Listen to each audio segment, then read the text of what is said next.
And we have a speaker with us today, Dr. Padma Mahant. She is a movement disorder specialist. She is in Arizona at the Foothills Neurology and serves as clinical assistant professor of neurology at the University of Arizona, also at Creighton University School in Phoenix, Arizona. She has been involved in quite a bit of research throughout her career, serving as part of the Parkinson's Study Group. Some of you may have heard of them, and the Arizona Parkinson's Disease Consortium and the Center for Adaptive Neural Systems and Biodesign Institute at Arizona State University, and recently has expanded her education and research efforts by taking the role of Director of Medical Affairs at CND Life Sciences, where she's now working part-time, allowing her to kind of provide some direct patient care still in the community while also working in this realm as well. So we're very excited about this talk because we're going to be learning a lot of new things, maybe certainly some things that I'd never heard of. So I'm sure you're going to have questions. So I'm going to welcome you to open up your chat box and just put your questions there. We'll hold those until the end and we'll review them. And also, if you want to give us a shout out, let us know where you're joining us from. We love knowing where everyone is spanning across the United States and even beyond. I don't know if you all know, I don't know that we've ever shared it before, but we average around 36 to 38 different states in any given program. So it's really kind of cool to find out where people are joining us from. So glad to have you all with us, and I'm excited to have Dr. Mahant. So I'm going to pass this over to her. All right. Hi, everyone. It's so great to see you all today. And I am going to go ahead and share my screen here. All right. Here we go. All right, great. So thanks so much for joining us today. And I want to thank PMD Alliance and Anissa and Kelly in particular for organizing this and for inviting me to do this talk.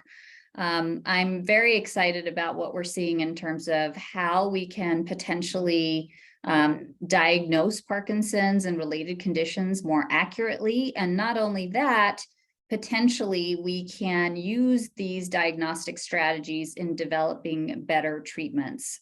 So we're going to be talking in the first part of this discussion. I'll be discussing detecting alpha-synuclein, how that can help us with the diagnosis. And then we'll talk about some clinical trials where alpha-synuclein is actually targeted potentially as a treatment for Parkinson's. And then we'll potentially get to the question of, are we on a path toward a cure for Parkinson's with this strategy? And so, of course, that's our hope, right? That we are on the right path towards a cure for Parkinson's. Right. All right, so just to start off here, a few historical perspectives I wanted to get in here to sort of set the stage in terms of what we're talking about. So with Parkinson's, although we think of it in terms of being described in the earliest phases in 1817 out of England, James Parkinson described the clinical features of Parkinson's. And then it became known as Parkinson's disease, named after James Parkinson. However, interestingly, the earliest descriptions of Parkinson's actually date back to ancient Indian and Chinese texts, so 2000 to 4000 BC. And in fact, in those texts, there is a description of a treatment for Parkinson's that comes from the velvet bean plant. Some of you may have heard of mucuna pruriens. Sometimes that's discussed in some of the homeopathic literature for Parkinson's. I think it's even available on Amazon. Definitely not an endorsement of that, but I would say that that is something that potentially has some dopaminergic effects. I would not say that that's a great treatment for Parkinson's simply because it's not regulated and dosing can be a problem. Patients can wind up with a lot of adverse effects. But I think it's quite interesting that we actually saw references to a treatment way back then. Okay, so then moving forward then, 1817, we have the description of Parkinson's disease. And then in 1899, the pathology was described by Brissot, who determined that the substantia nigra, which is this dark substance here, The cells here are essentially diminished in patients with Parkinson's disease. So you can see that black substance on the left, and then on the right, it's a little more gray. So that is indicative of cell dropout or neuronal dropout. And so that was described in 1899. And then by 1912, it was determined that there are protein intracellular inclusions in these affected brains in patients with Parkinson's disease. And so that potentially was associated with the pathology in terms of why those neurons drop out. And then from the 60s on through the 90s, dopamine was described as being reduced in these patients. And then the focus was, how do we actually replace dopamine? And so that was a large focus from 1960s all the way through. And even now, we're perfecting the delivery of dopamine, and that's ongoing. But separate from that, then in 1997, alpha-synuclein was determined to be the first genetic cause of Parkinson's in terms of coding for this protein that's involved in Lewy bodies. And so there are genetic mutations that can result in abnormal folding of this protein that then leads to Lewy bodies, which, as we discussed, is a part of these protein intracellular inclusions that are noted in patients with Parkinson's disease. And then multiple genes have been identified in the 2000s and are continuing to be discovered. And then 2008, cell-to-cell transmission of alpha-synuclein is observed. And so that really indicates and speaks to some of the progression that we see with Parkinson's. So potentially the progression we see is because this alpha-synuclein, the pathology, can actually be passed on from cell to cell. And so this potentially is a source of targeting that we'll get to in a bit. And then from 2016 on, then we have biochemical biomarkers and fluid and tissue-based diagnostic strategies. And that's going to be the focus of our, the first part of this talk. Okay, so what is alpha-synuclein?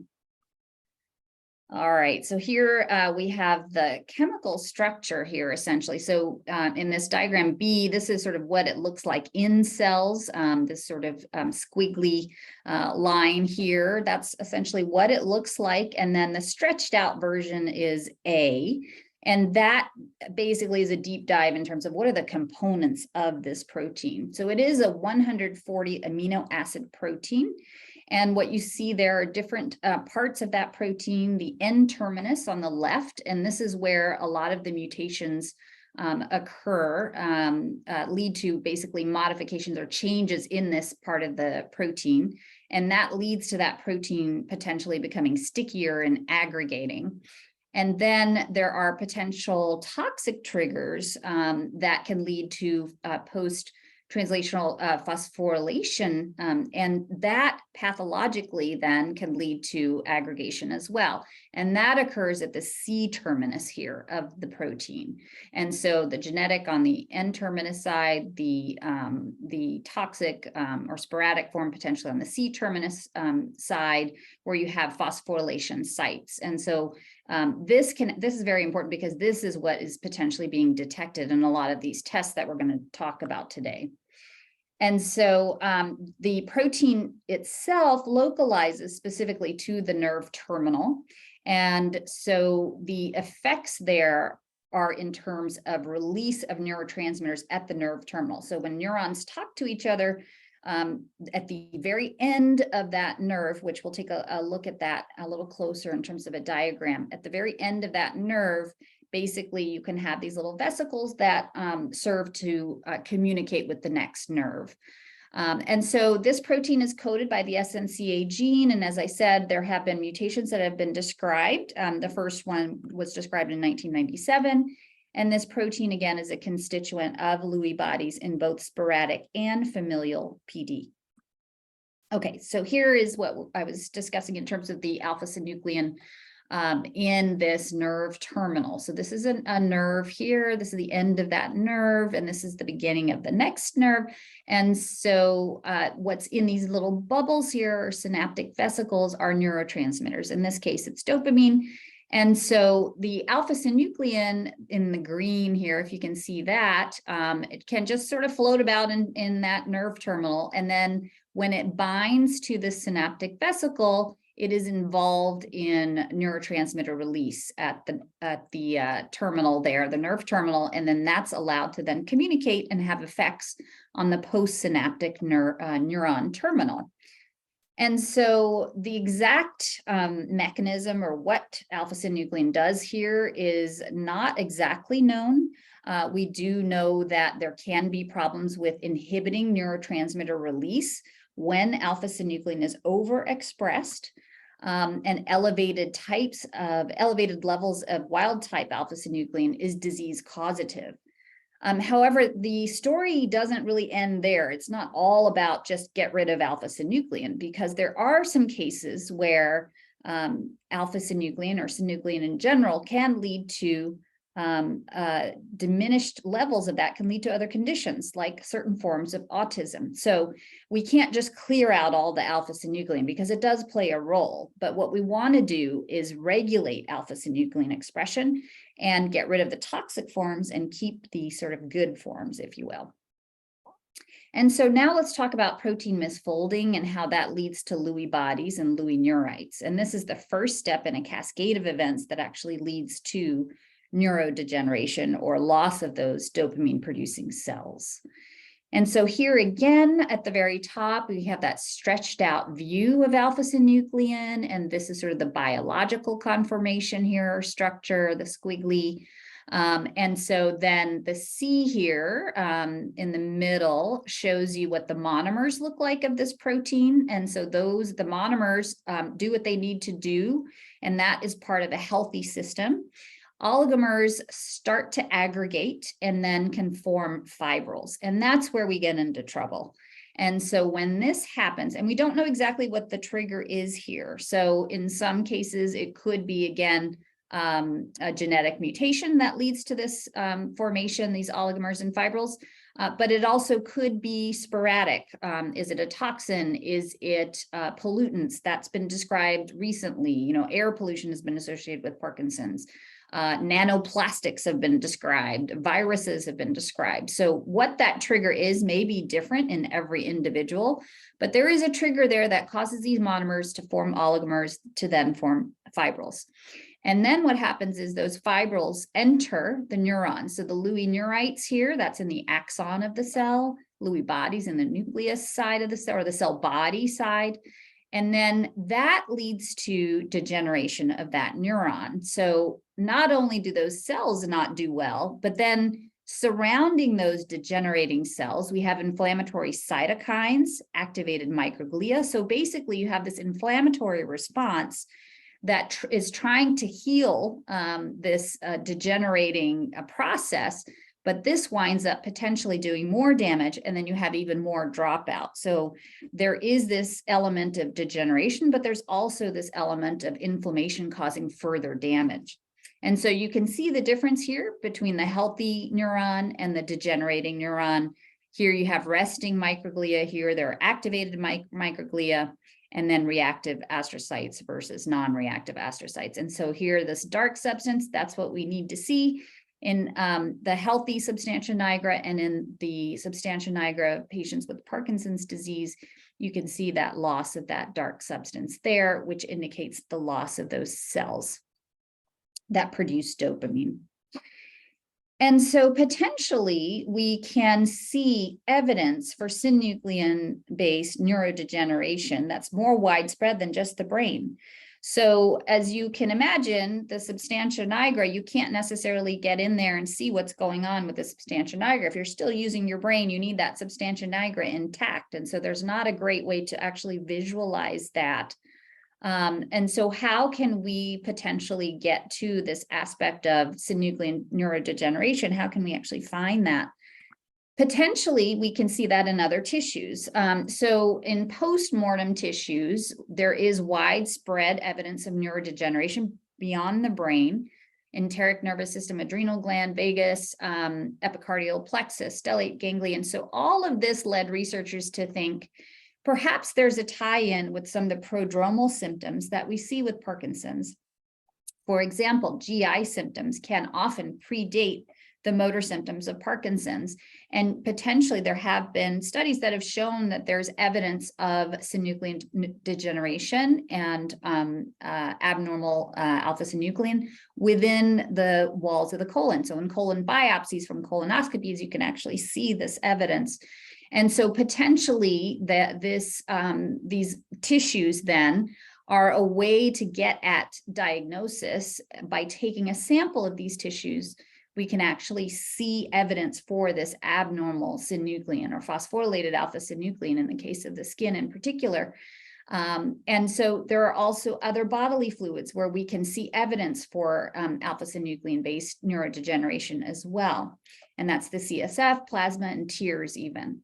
And so this is where we're getting at this idea of being able to diagnose patients at the very earliest levels. So not only when they are first developing Parkinson's symptoms, but perhaps even before they develop motor symptoms. And that's very important because then we have the potential to start treatments even earlier and hopefully halt the progression of Parkinson's.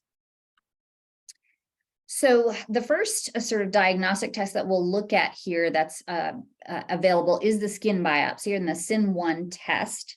And so this involves 3 sites. So this is a small skin punch biopsy that is taken from the posterior neck region, the thigh, the ankle. So 3 sites there. And this is what that looks like. It's a 3 millimeter size. So just to give you an idea of how big that is, there's a quarter there, and that's the size of that little punch biopsy. So 3 different sites are looked at for evidence for the phosphorylated alpha-synuclein.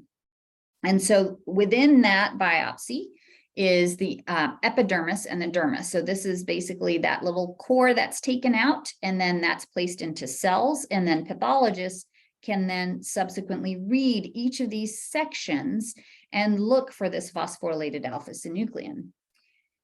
And what does that look like? So this is an example right here. And so what you see here is immunohistofluorescence. Basically, the green is lighting up nerve fibers.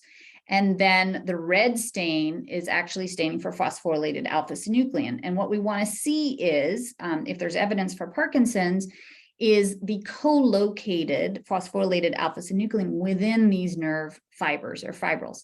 And so that orange here is the combination of the green plus the red. And so you can see evidence here for that phosphorylated alpha-synuclein. And so with that, that leads to a 95% sensitivity and specificity for any of these conditions, which are under the umbrella term of synucleinopathy. So if you come across that term, the basis of it is synuclein. So synucleinopathy, apathy meaning, disease or condition. And so Parkinson's disease is one of them, but so is dementia with Lewy bodies, multisystem atrophy, pure autonomic failure.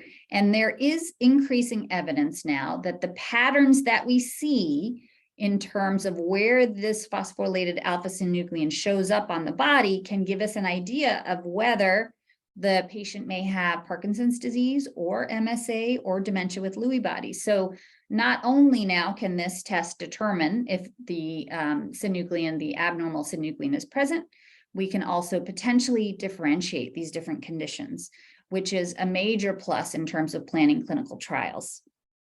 And then we also can see evidence for phosphorylated alpha-synuclein in REM sleep behavior disorder, which is a prodromal condition for Parkinson's and other synucleinopathies as well. And this can start 10 years before the motor symptoms. And for those of you who don't know what REM behavior disorder is, it is the acting out of dreams. And so thrashing about, talking in sleep and things like that. And that can be very noticeable, especially by a bed partner, if you're thrashing about and punching and kicking and that sort of thing. And many spouses and bed partners will say that their loved one had these symptoms, maybe 10 years before they developed any of the motor symptoms. And so again, this is a window where if we can actually get in there and diagnose patients at this very earliest stage, then potentially we can find treatments that might slow down the progression of Parkinson's and the spread of that abnormal synuclein that can lead to Parkinson's. Okay, so that's one test. Additionally, there are seeding assays. So RT-QuIC or SAA, seed amplification assays, have been described this year, has made major headlines. The Michael J. Fox Foundation in particular was a big sponsor of a study called PPMI. And so what was looked at here was essentially looking at samples from spinal fluid to see if they could find this aggregated alpha-synuclein. So these seeds essentially are misfolded and aggregated. So use that sample to then combine that with a recombinant alpha-synuclein substrate. Those interact, so the substrate and that sample from a patient interact. That gets converted to a misfolded form. You wind up with this spontaneous aggregation, and then via fluorescent probe, this is detected. And then to generate more of these seeds so that you generate enough that you can actually detect it through this probe, then there's this quaking strategy that then creates more of these seeds by interacting with this substrate. So that goes on until it, and that can take some time. And so until it actually can have potential for detecting that misfolded alpha-synuclein. And so what are those sources? So in the case of the big study that was published, it was CSF, but there is potential, and there are studies looking at RT-QuIC strategies from various tissues. So potentially skin as well, but also submandibular gland, the colon. There may be alpha-synuclein in exosomes, which is in the serum as well. And we'll talk about that, a recent study looking at that. And so this was the Lancet study that made the big headlines earlier this year. And this did involve the SynTap test. So this was looking at spinal fluid. So this is a spinal tap that's done to identify, again, or to access the spinal fluid that can then be studied using that RT-QuIC or SAA strategy. And so what was seen here is that sporadic Parkinson's disease, there was a sensitivity of about 93%. And that is similar to that skin study that we talked about. It is 95% sensitive for any synucleinopathy, but sporadic or idiopathic Parkinson's is just about 93%. So this tracks right along with that skin study, diagnostic study, the SYN1 test that we just reviewed. What's interesting is that it does not necessarily pick up other types. So it does not pick up LRRK2 mutation related Parkinson's disease a lot of the time. So that sensitivity is only 67%. In patients who don't have a loss of sense of smell, it only picks that up in about 63% of patients. So these are patients who have clinical features of Parkinson's, but they're not testing positive. And so this is giving us an idea of a potentially different pathology going on in some of these patients. So the LRRK2, the normosmic patients, are those patients different in terms of what they're going to respond to in terms of treatment and what their pathology is? And so future prospects now, this is something that was published this year. It's actually looking at serum. So potentially, can you diagnose Parkinson's through a blood test? So this is looking at those same seeds that we referred to, the alpha-synuclein seeds, and through serum, potentially that same process of RT-QuIC or seed amplification assays. Then these researchers found that there were seeds that were consistent with Parkinson's here at the top, DLB or diffuse Lewy body dementia or Lewy body disease, MSA, and there can be different conformations of these filaments. So in Lewy body, you have paired filaments. You can have bundled multiple filaments. In MSA, you can have twisted filaments. And so they did find differences in terms of PD, MSA, DLB as well in this serum study. So this is a small study. It was a very complicated technique. It's not clear if this can be generalizable just yet. Certainly does need to be validated before it gets to commercial use. but it is something that is very interesting and certainly attractive to patients in terms of being able to have blood drawn and then have a diagnosis that way. So that stay tuned for this as a potential in the future in terms of a diagnostic biomarker. And then how else can we diagnose synucleinopathies? Can we do it through neuroimaging? So many of you probably have had a DAT scan or have probably heard of a DAT scan. So what a DAT scan does is it looks at dopamine transporter. So it's basically an indirect view of the quantity of dopamine patients have. But it does not give us an idea of pathology. It doesn't tell us about synuclein. And so neuroimaging techniques are now being researched to see if we can actually determine what the pathology is on imaging techniques. So there are antibody radiotracers that can image for extracellular alpha-synuclein aggregates.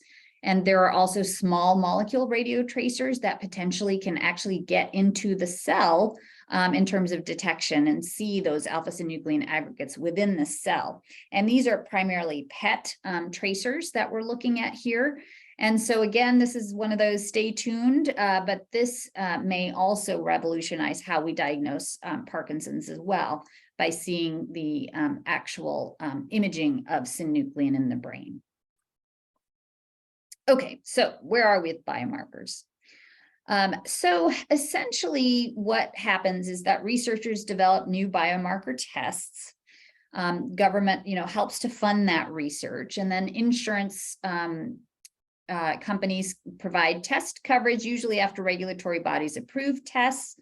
And then once that's available, then the doctor and the patient can decide what are the benefits of biomarker testing. Now, does this need to happen in every patient diagnosed with Parkinson's? Probably not. If a patient is responding to medications just fine, their clinical course is very typical of Parkinson's disease, then there is likely not a reason to test. However, early on, sometimes the symptoms can be confusing or can be unclear. The tremor may not be very consistent with Parkinson's. It could look like essential tremor.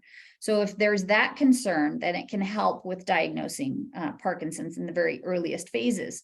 Also, throughout the course of Parkinson's, let's say a patient is diagnosed as Parkinson's and 5 years down the road, it starts to look like something else. Maybe the patient is not responding to levodopa as one would wish. And so then the doctor and patient can discuss whether there's a benefit in terms of biomarker testing to be able to determine, is it a different type of synucleinopathy, or is it a tauopathy? So conditions like PSP or CBD look a little bit like Parkinson's, but are based on an abnormal protein called tau, not synuclein. And so those do not respond as well to Sinemet or levodopa-based therapies. So that would be helpful to know. And there can be differences in terms of prognoses as well. So those would be the cases in which, a doctor and patient may decide that biomarker testing would be helpful. And then once they decide that that is a plan, so usually a doctor will, and a patient will discuss, okay, what are we going to do with the results of this test? So if we're not going to do anything, it's probably not worth doing. But if we're going to make a change or enroll in a clinical trial, for example, then it is probably worth testing, or if we're going to decide on a medication or not, or if we're going to pull a medication away from a patient, let's say they're on a medication that blocks dopamine. In some cases of depression, there are medications that can do that.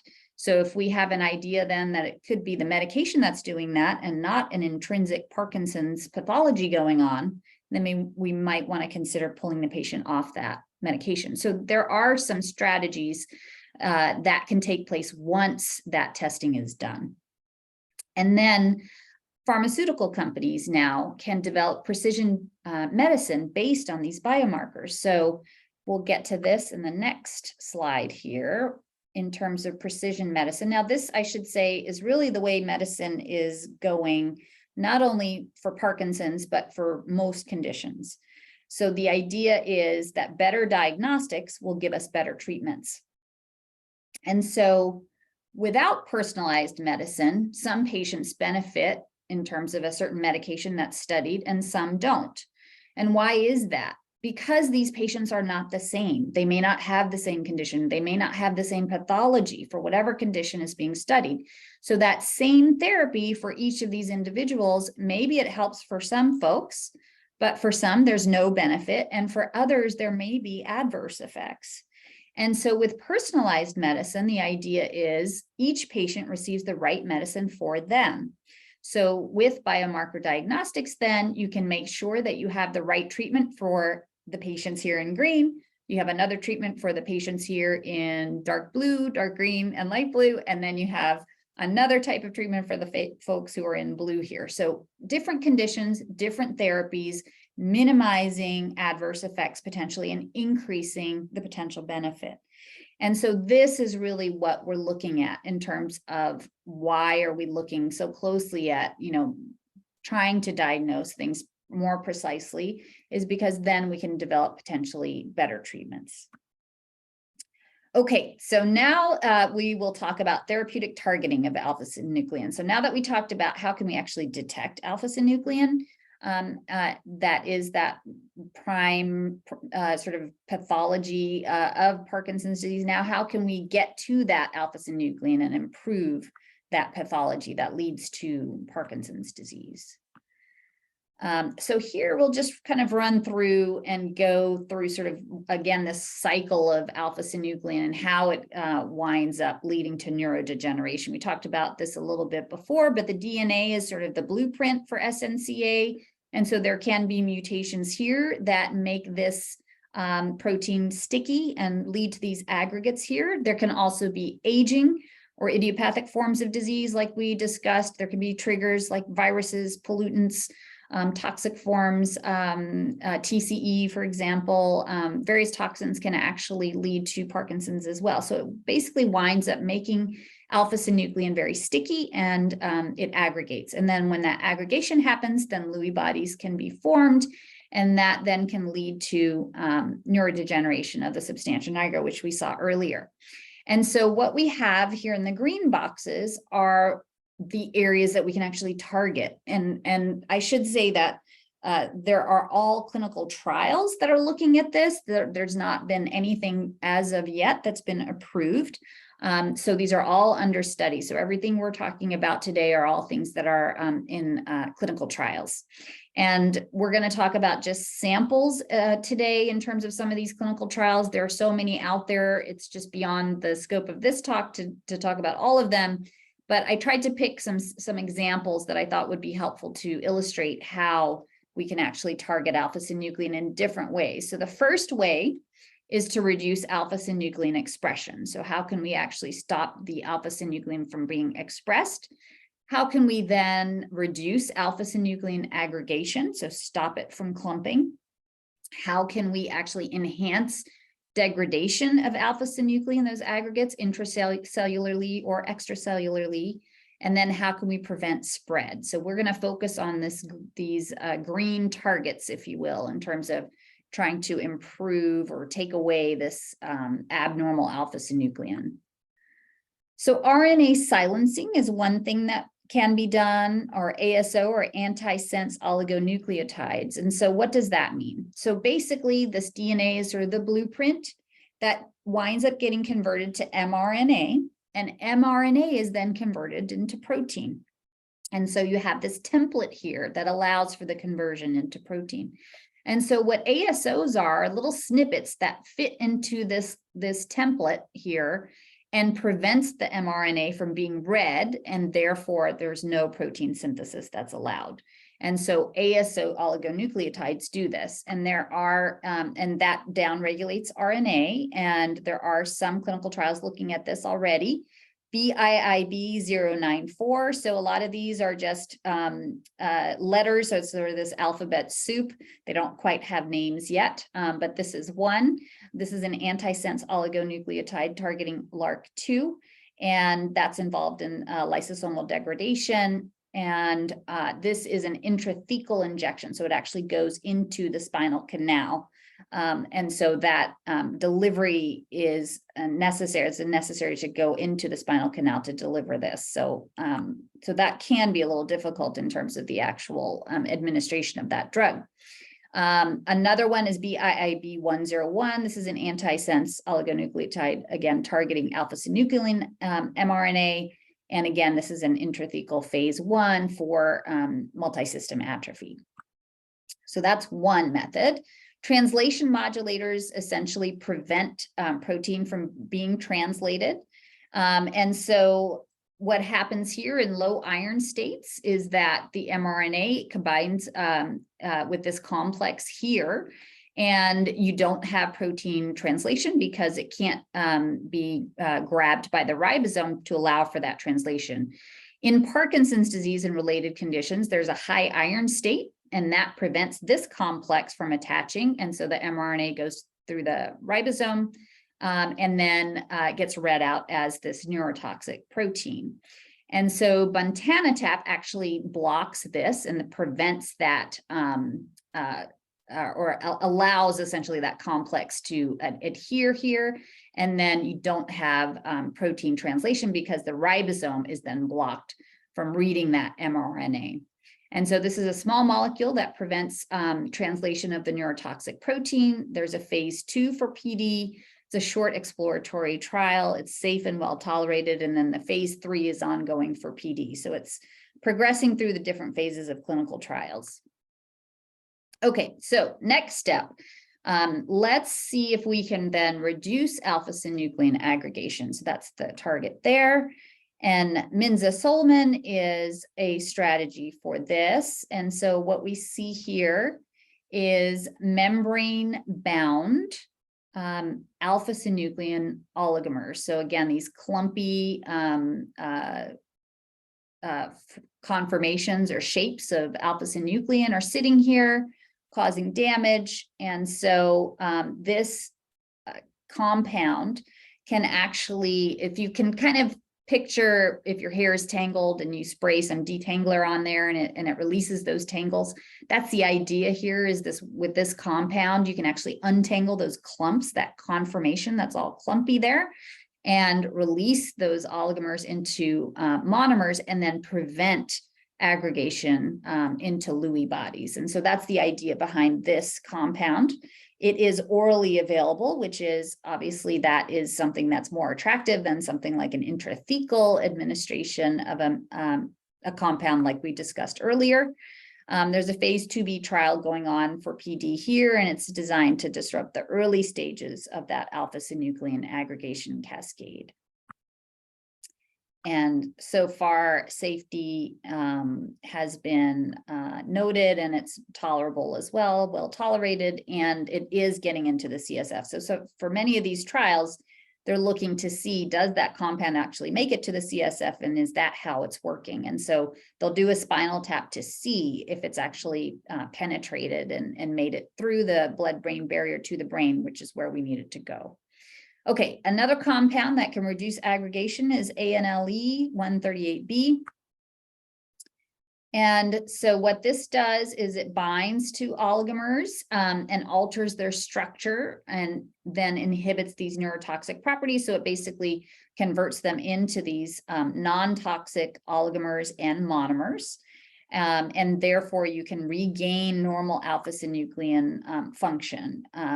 There are two double-blind, randomized, placebo-controlled studies in 2 different centers going on presently. And this is looking at doses, ascending doses in patients with mild to moderate Parkinson's disease.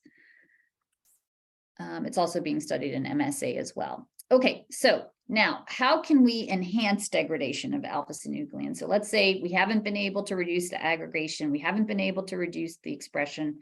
Now we're dealing with all this alpha-synuclein that's intra and extracellular. What do we do with that? Can we enhance the degradation of it? And so here we have intraneuronal action. So decreasing c-Abl is one strategy. And these are kinase inhibitors. And so we'll talk about what c-Abl does. This made some headlines a couple years ago because these medications are chemotherapeutic agents. And so it was studied. There was a small study looking at patients with Parkinson's and Lewy body dementia, and there was some signal for improvement. But basically what happens is that, just going back to what causes the production of alpha-synuclein stressors, trigger the production of alpha-synuclein via oxidative stress, point mutations, again, toxins, inflammation, whatever process that is that triggers that alpha-synuclein is going on here. You wind up with aggregates or plaques, and c-Abl is kind of like a guard or a sentinel, and it's patrolling for abnormalities inside the affected neurons. And it acts as a sensor, but what it does is it leads to a cascade of responses that actually worsen the situation. And so it actually chemically modifies Parkin, disrupts survival pathways, chemically modifies alpha-synuclein at this point here, tyrosine 39, converting it into a more highly aggregated form. So it actually makes things worse. And so what you want to do is actually potentially inhibit c-Abl. And so that's what these c-Abl kinase inhibitors do. And so that's being studied presently. And hopefully by doing that, we can reduce cell death and movement disorders as well from there. LRRK2 inhibitors can actually enhance lysosomal function. So lysosomes are sort of, if you want to think of it as sort of the garbage facility of the cell, it basically handles things that are unwanted. And so on the left here is how a healthy cell would manage alpha-synuclein. In this case, the alpha-synuclein are monomers. It's not a big deal, can handle any excess there. But when it starts to aggregate, this lysosome loses its ability to manage this. And by inhibiting LRRK2, you can improve lysosomal function, essentially. And so this is a study that's going on that is looking at these LRRK2 inhibitors and improving lysosomal function. And so there are some phase 1 studies that are showing that this is, again, safe, well tolerated, and that there's good CNS penetration here. And then can we actually increase an enzyme, glucocerebrosidase or GCase, and improve lysosomal function here? Ambroxol is actually a cough syrup that many folks may have heard of, as this is one study that's going on in Europe, or it's actually available in Europe, I should say. The Ambroxol is available in Europe. The studies are going on here as well. But the idea here is to increase that enzyme that can actually improve lysosomal function.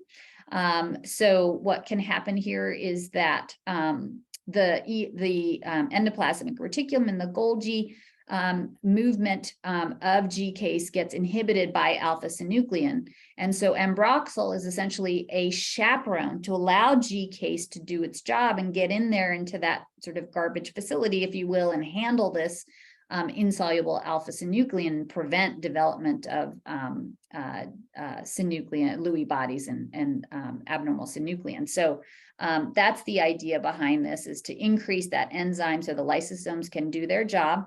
And this is a phase 3 that will be starting soon, if it hasn't started already, for PD, and PD specifically with GBA mutations. And there are several phase 2s going on, and that, like I said, is a common medicine that's been used in Europe. It's not available here, though.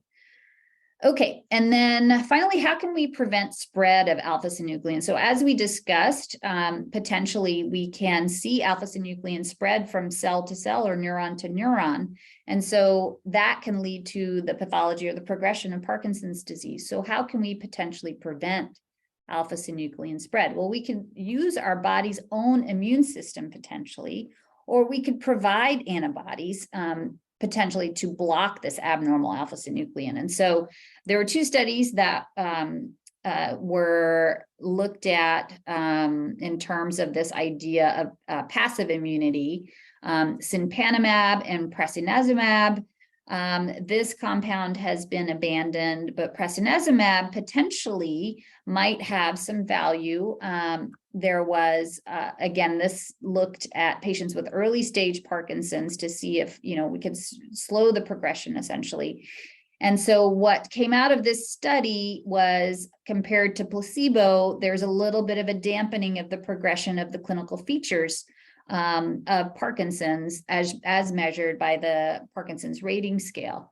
And so although it didn't meet its predefined endpoints and therefore was not considered a positive study, it did have some signals that were positive overall. And so this has not been abandoned. So they'll be looking at this a little bit further. And it may just be that the study wasn't long enough to see a difference, but so the jury's still out on this strategy. But the other strategy we have is active immunity. So can we harness the body's own immune system and develop immunity against this toxic alpha-synuclein? And UB312 is one such strategy. And this is very exciting. So this has been published lately. This is, or recently, this is a first in-human study with this alpha-synuclein peptide vaccine. And essentially what we have are induction of antibodies against the toxic aggregated form of alpha-synuclein. This was the result of a 44-week randomized placebo-controlled double-blind study. Antibodies did cross the blood-brain barrier, and there was also evidence for potential target engagement in the periphery, where we see pathological alpha-synuclein, as we talked about earlier when we were discussing the biomarker tests. And so that's very exciting as well.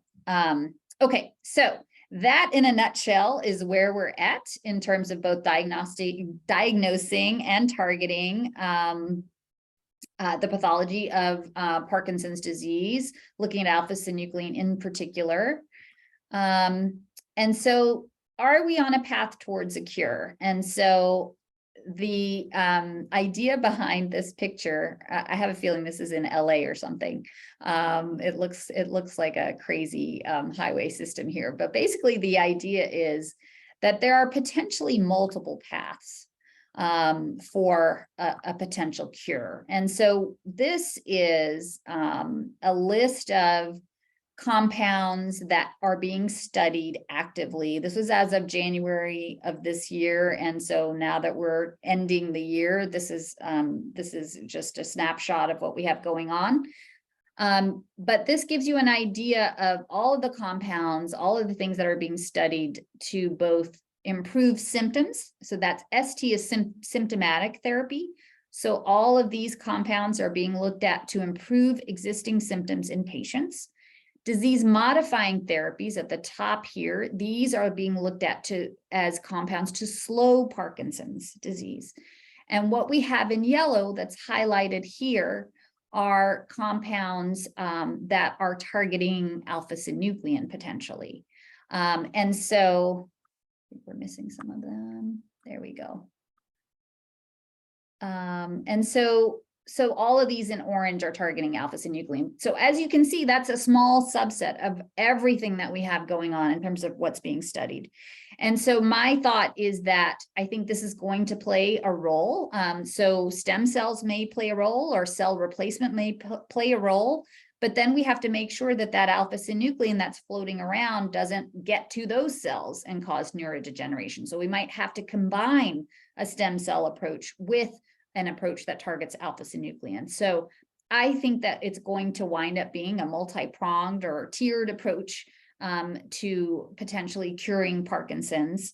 And in the meantime, so many treatments are available for Parkinson's in terms of improving symptoms that I think there's a lot of hope, hopefully, that you all experience and are seeing that is sort of being looked at by researchers. And so this I grabbed from, I've been watching a lot of these mountaineering documentaries and things, which I think are amazing. But what's interesting about them is that potentially with these folks that want to summit a mountain, there are different paths. And so this really reflects the fact that you can get to that summit using different paths. Some may be harder, some may be longer, some may be shorter, but these are multiple paths to the same summit. And so that's what I think that we're going to wind up with in terms of getting to that elusive cure, and hopefully not elusive in the very near future. So that's what I have for you today. I am happy to take questions, and I think Anissa is going to help with that. Yeah, absolutely. This was really helpful and very hope-giving. Yes, I hope so. Yes, it's wonderful. So first question is going back to when you were talking about the differentiation that can happen with the SIN1 test. So this person wanted to know their son is worried about them getting DBS surgery and not working. Since that test seems to be able to differentiate Parkinson's versus maybe in a typical form, can these tests be used to ensure that they're a good candidate for DBS?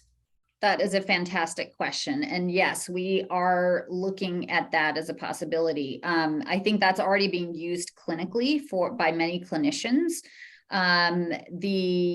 There was a recent study that was presented at the American Academy of Neurology earlier this year that looked at the ability of the SIN1 test to differentiate between idiopathic Parkinson's versus Lewy body dementia versus MSA, versus pure autonomic failure, but really the three main conditions that present as Parkinson's.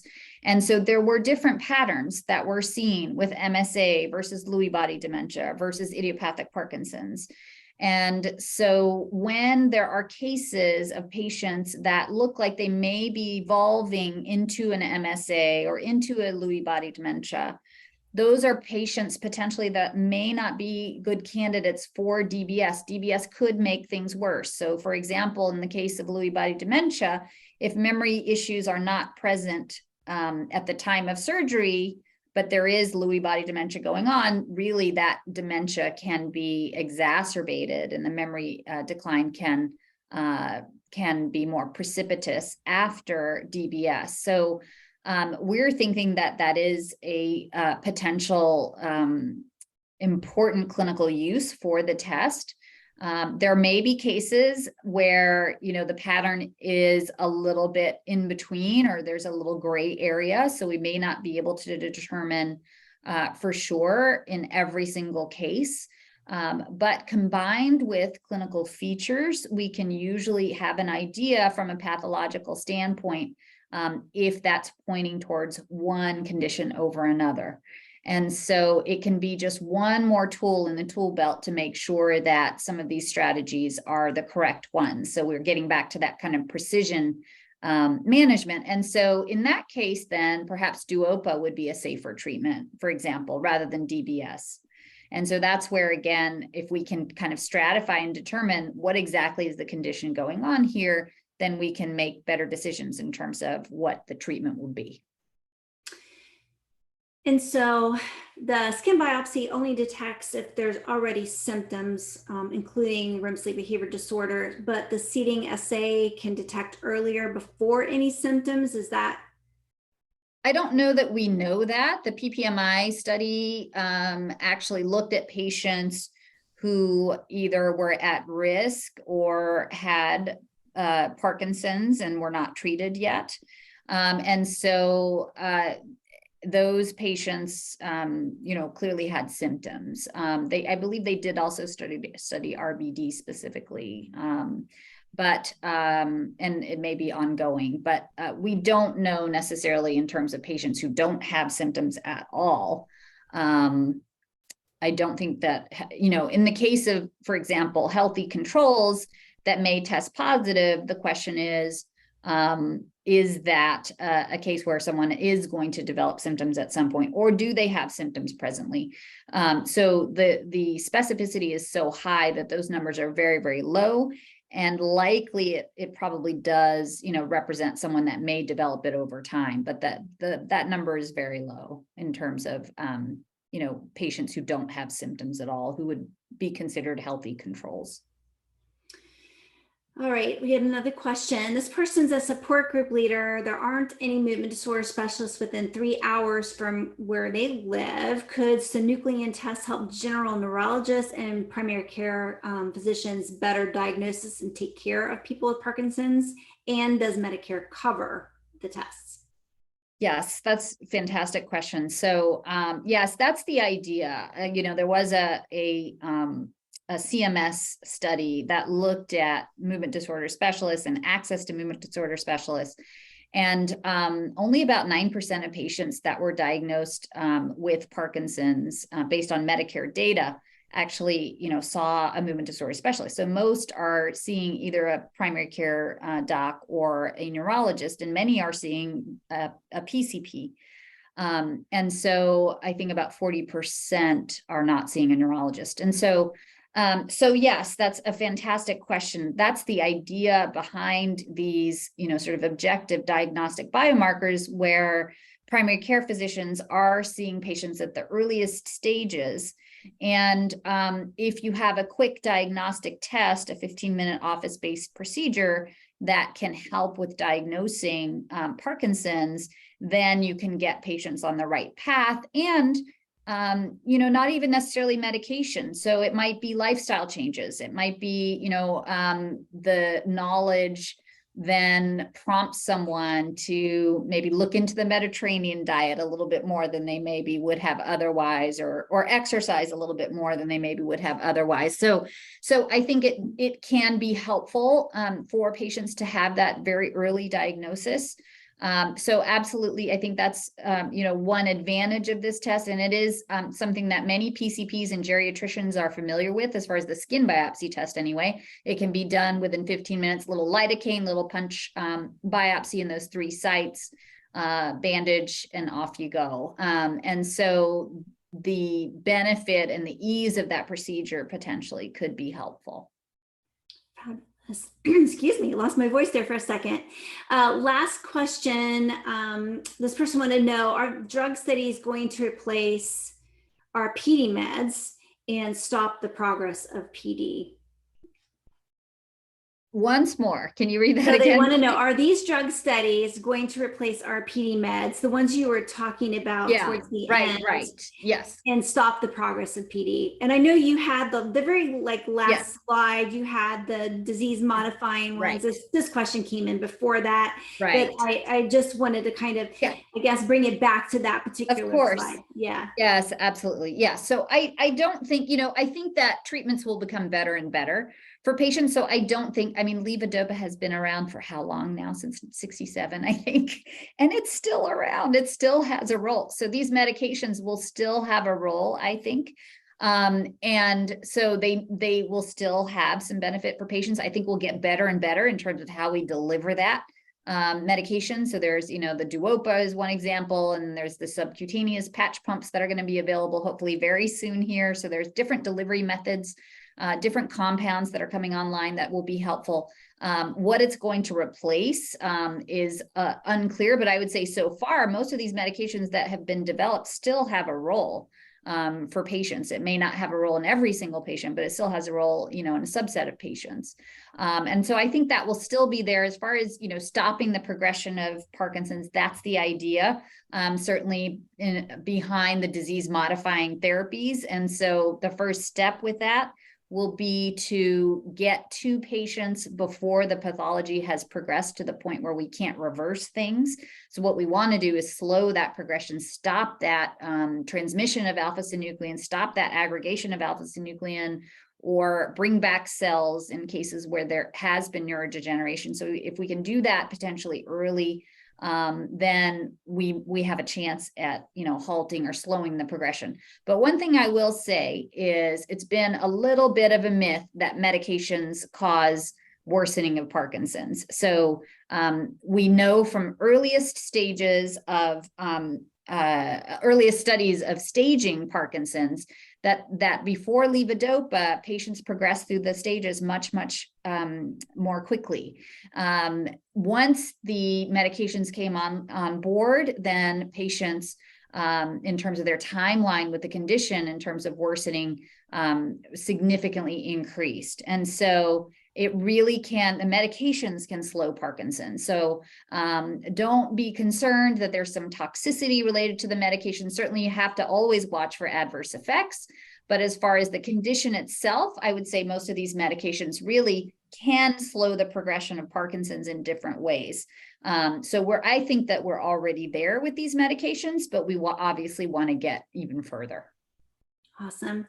Well, Dr. Mahant, I want to thank you so much for this incredible presentation, and it really was good because it gave us a lot of hope. There's a lot of really interesting things coming down the pipeline. So thank you so much for that, and to CND Life Sciences for helping us bring this presentation to everyone. And so we have a tradition at PMD Alliance and a way of showing our gratitude for your time and expertise that you shared with us today. And that is inviting everybody that's watching to turn on their videos if they don't have them on already, and to give you the wave of gratitude from across the United States, from wherever all these people are joining us from. Oh, that's wonderful. Thanks, everyone. It's great to see your faces.